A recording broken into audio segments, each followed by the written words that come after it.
to take a look behind the scenes and enter the impossible for the Between Two Minds podcast with our hosts, Judge Mentalist and Bernardo Rodriguez. Can they really tell you what you're thinking? Hello, everybody out in the world and in the land of hypnosis. It's Judge Mentalist.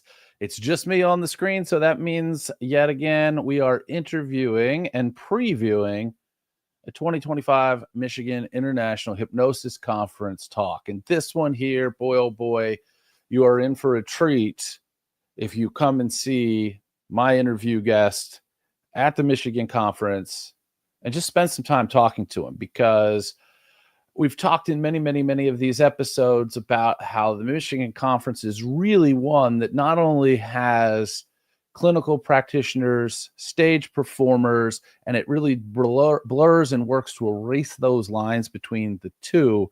Today, we are talking to an absolute legend who had a historic career as a stage hypnotist throughout Canada and the world until an accident that broke his neck took him out of and basically forced him to retire from stage performances. So he picked back up on doing clinical work, where he's been doing that for, longer than the last 20 years, but it has been the exclusive, for the most part, what he's been doing in hypnosis. So without further ado, a man who probably needs no introduction otherwise, except for the fact that it's absolutely customary. Welcome, Attila Kun. How are you? Thank you very much, and I really appreciate your bringing me on your program. I'm doing fantastic. Every day I'm doing great. Thank you. Wonderful. So, I've kind of put a lot of it out there. You spent how many years touring Canada and the world doing stage hypnosis and big shows?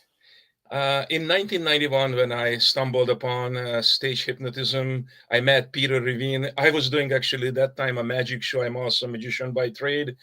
And I was performing in California, Monterey Bay. And I used to have a magic shop in the world's biggest shopping center. And as a matter of fact, a lot of the Canadian stage hypnotists started out from my shop as magicians. But when we went to see Peter Levine, after the show, we went backstage and we talked to him.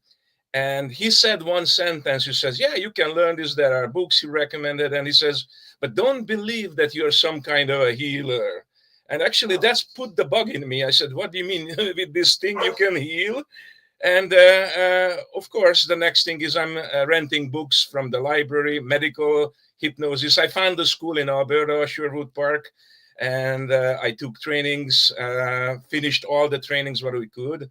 And by 1996, pretty much, I was one of the top stage hypnotists and started to teaching stage hypnosis back then in 1996, as a matter of fact. So until 2005, I was doing traveling shows nonstop. We had the biggest and largest production probably with the traveling show. Sometimes I had 5-6 crew members working for me. We had like $100,000. We had $100,000 or more probably in show equipments. Did stadium size shows, running Canada's biggest Christmas party events, like 3,000-4,000 people audiences for 10 years running. But 2005, coming home from a show, we rolled the car. My driver entered the ditch. We flipped upside down. I broke my neck. And I didn't want to do that anymore in this icy roads and cold and Alberta. I said, I have all the background. So I went into the clinical and the therapy part. And in 2008, I went back to Europe, started a school system there.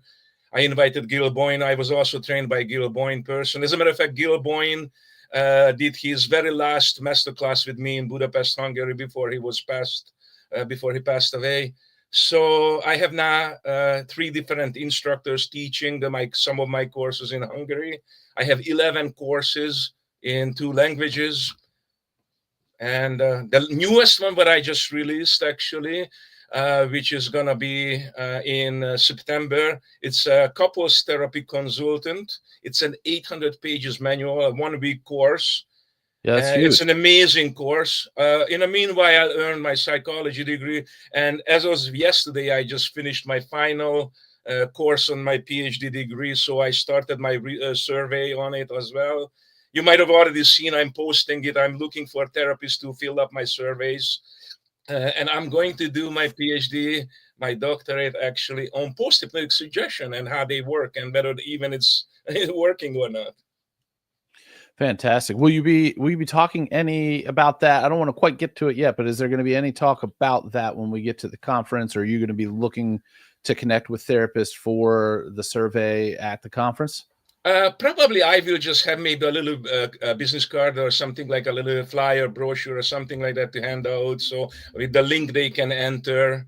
It's about 80 questions and you can do it probably in about 15, 20 minutes. And it's consists of two parts, one on the survey as the therapists and one for the clients. So from the client, it's identical, but from different perspective, whether the therapists and whether the clients, how did they experience working with post-hypnosis? And you just published a book on stage hypnosis. Yes, even though I'm teaching stage hypnosis since 1996, and in the book I made references to some of the famous people, and as a matter of fact I even put a beautiful little segment on you as well. Oh wow. So because you are also a significant figure in this industry. So yes, it's 480 pages now. Once somebody buys the book on Amazon, it's just been released on Amazon today, as a matter of fact. They can also request a link from me and I will release them 5 full shows on downloadable videos. Fantastic. So if you are watching this live, there's not a link, but if you just search for Attila's name on Amazon, it will come up. If you are watching it on the replay, or if you somehow can't find it, go to my YouTube channel. Within about 10 minutes, if not sooner, from us completing this talk, I will have the link to that book in the description on the YouTube channel. So if you can't find it for whatever reason, don't worry. Come find this video on YouTube and that'll link you there. That's fantastic. And now you definitely, I mean, I would have bought it anyway, but now that you've told me that you've referenced me, that probably just sold 2 copies from me. So that's very kind of you. I mean, look, if you got to do stuff like that to sell copies, why not? Right? Because it's the way of the industry. Okay, so you've been doing obviously clinical work for the past 20 years. I mean, longer, but full time, and continuing your education as I feel like we all should. I mean, here I am. I'm promoting a conference where people can continue their education. And if for whatever reason you don't have your registration yet, the price goes up tomorrow. So it's $200 today, MichiganHypnosisConference.com. Otherwise, I don't know what Dan's bumping it up to, but it's going to be more tomorrow. And it's probably going to be enough more that if you buy it today, instead of paying tomorrow's price, that extra money, you can get Attila's new book. That's what I'm going to do with the money. I mean, I registered a long time ago, but so we're let's fast forward to your talk and why people should sit down with you. We're talking about really everything that you do to be a fantastic therapist. I mean, you were already a fantastic stage performer. What are some of the big tidbits that you would say people are going to get out of your talk? I was thinking that I'm going to focus on the idea of people understanding how can we become a competent, good therapist. So you know what I noticed in the industry, so many times people referring to hypnotherapy and, oh, we're doing hypnotherapy, or we take some courses on hypnotherapy. But what I find out later on, this was nothing but straight hypnosis. Okay, and there's a major significant difference between doing hypnotherapy or between doing hypnosis. So I want to focus on how can I become a competent hypnotherapist and looking at this person as a whole. So like from the Gestalt perspective, you know, as becoming the whole in the now. And for that, as a matter of fact, you believe it or not, I do have a nutritional science degree as well. And so when I'm looking at the person, I'm going to look at everything.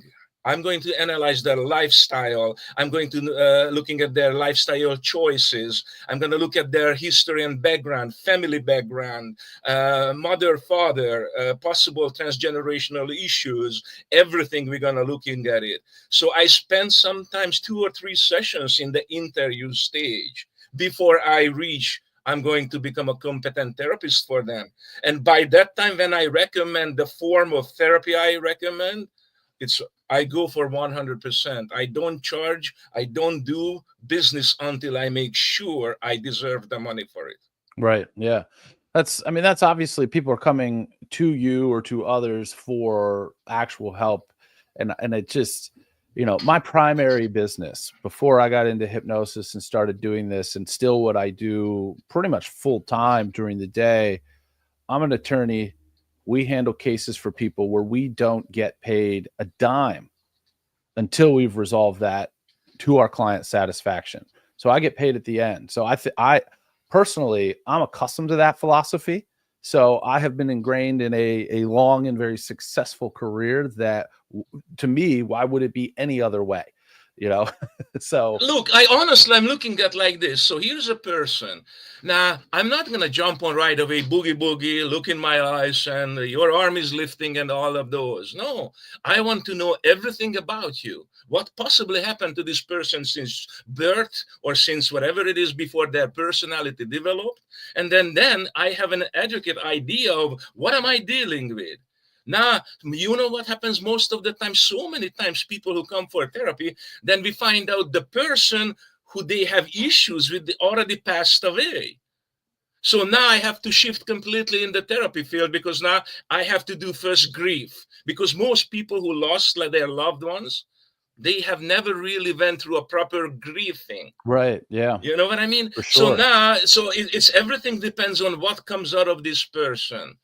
And the most important in my therapy structure, what I called basically source therapy, is to understanding that we don't know what's within the person. I know nothing as a therapist, everything that the client knows.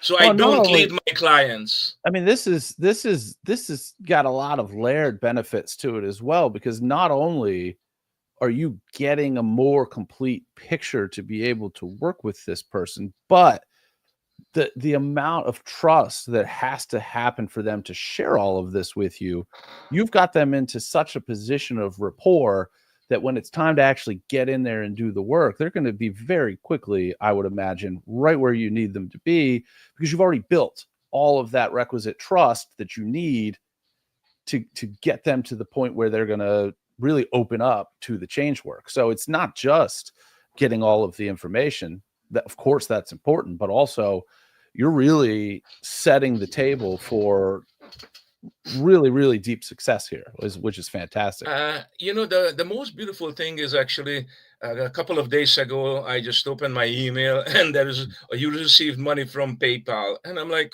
okay, I opened the email and there is the client. Hi, sorry, I'm sending your fee late. I still owed you this money, but now you deserve it. It worked what we did. And I was like, wow, I wasn't even expecting that money at Right, that. right. You know what I mean? It's got to be really great, because I have just started learning about and getting into the clinical side of things. And I don't know that, I mean, I certainly not while I'm practicing law am I going to make the time to really open a clinical practice, but I'm super intrigued because what I get out of what I do now is that satisfaction of knowing that I solved a problem for you. Now, in my current day job, that's a different type of problem that I'm solving, but to have that satisfaction, that thank you. Yeah, the money's great. Obviously, things aren't getting cheaper out here, so we need obviously to get paid for what we're doing, but just that the joy that you've got to get and the satisfaction from being able to really, I mean, in some of these cases, you are straight up changing people's lives in a way that. I'm so sorry, my dogs came in. I have two puppies here. I have to close the door. So if you don't mind, I'm sorry for the interruption, but I have to lock them out of my door. Oh, no I'll worries. be back in 1 sec. Okay. All right, so we're gonna take a little doggy time out here while we get our little four-legged friends out there. It's funny because I've got 2 dogs at home. I'm so sorry about this. Hey, that's okay. Have you ever tried to hypnotize them? Because my wife asks me all the time if I can hypnotize our dogs. And I'm like, come on, No, and you know what? Right until this, they were sleeping. Now, as they heard me speaking here, they had to come in here pushing and playing, and now they are goofing around. I said, okay, let's go outside. I also, you believe it or not, but if you search on Amazon, I have 10 different novels that I wrote. It's fiction, but it's all based on my therapy work. So I pulled these books actually from my actual therapy experiences, turned it into a fictional story, so nobody can identify anything in there. Right. But it's shocking revelations in some of these. It's really for therapists. Fantastic. Well, that's wonderful stuff. So super excited to see you again. I think the Michigan conference is where we first met in person. Yes, last year. So yeah. So anybody who's somehow not registered, you definitely want to go. There's going to be a lot of value in this talk. MichiganHypnosisConference.com. I mean, really every single one of these talks is going to have something in there for everybody. The toughest thing I find about these conferences is when they get to the size that this conference is, or even larger, you've got multiple talks happening at the same time, and you've got to make difficult choices because there's really, I have yet to attend one of these conferences where the talks were not worth it. And usually most of these talks in and of themselves, just that one talk is worth the whole price of admission. And then you get everything else for free, which is great. And a couple meals at Michigan. So any last thoughts before we get going? Again, he's got the new stage hypnosis book. There's going to be a link on the YouTube description within a few moments of us ending the talk. Obviously come out to the Michigan conference. You're going to learn a lot, and be on the lookout. Where can people, if they want to take that survey for your PhD, where do they find I that? also have a group, it's called IHA, International Hypnosis Academy. It's my own. You are a member of that. I invited you in there, actually. And I'm posting it also on my Facebook, on LinkedIn. And anybody who just sends me a note and they would love to participate, it's completely anonymous. So we don't collect any data, not even your emails, nothing. It's just basically for the databases to creating an idea. What type of therapist, who is working with it? How do they use post-hypnosis? Did it work with the client? Do they do follow-ups? And many of these, it's more as a statistical base on that's all. Perfect. So also at some point in time, I'm going to try to track those down. I'll get those links in the YouTube description as well. That may or may not be right away, but we'll see. Awesome. Any last thoughts before we let everybody go and see them in Michigan? Thank you very much. And in Michigan, I'm going to focus on couples. How do we work with couples, and how we become competent? Because look, almost everybody who comes to us for therapy, they have some family issues or couples issues, or you know what I mean. Either mom or dad, either my partner, and the solution is not the divorce, or not all the time. You know what I mean? Right. Yeah, wonderful. Well, that's going to be, that sounds like some pretty exciting stuff as well. Very useful to the practitioners out there. So that's what we got for you for today. So get yourself to the Michigan International Hypnosis Conference. It's going to be a really great time and a ton to learn and some great networking opportunities. And yeah, we'll see you guys next time. I am at a conference next week, so we're not going to have any of these talks next week, but we will be back the following week. That schedule is continuing to fill up. So really, we're going to have interviews like this up and until pretty much the conference. So check them out. See you there. And be safe out there, everybody. Till next time. Thank you. Thank you for tuning in to the Between Two Minds Behind the Scenes podcast. Be sure to follow us on social media under Between Two Minds with the number 2 instead of TWO, or under Enter the Impossible. Thank you, and we hope to see you back for the next episode.